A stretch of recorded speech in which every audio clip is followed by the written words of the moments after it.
Good morning, Old Celtic Farmer here. This is a toilet flange that in plumbing you mount your toilet to. But when you take a toilet flange like that and you flip it upside down, you mount it on your man cave, you attach a T and a 45.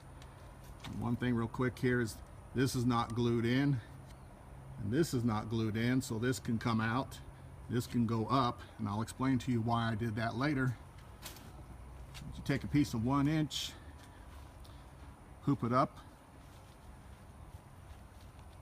attach it to a T-post 6 feet, another piece of 1.5 inches.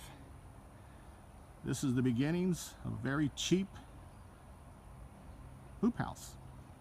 Stay tuned, there's plenty more to show you how I finished it and the end result. Also, I'm going to start talking about some of the things that we have purchased from the big box stores.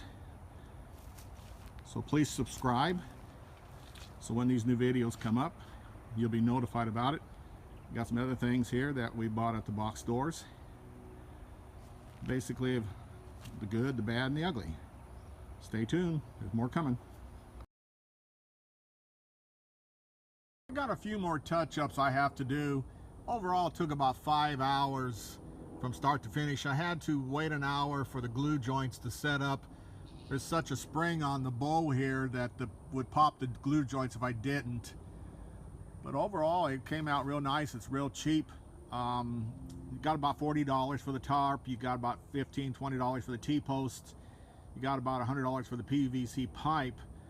We live in Florida, so I slid these the PVC pipe over the T-posts, and then basically I came over here and got attached these to the wall, so that way during hurricanes we can go ahead and just pull those right out of the side of the wall there, pull them off the T-post, roll this up, and we're ready to go.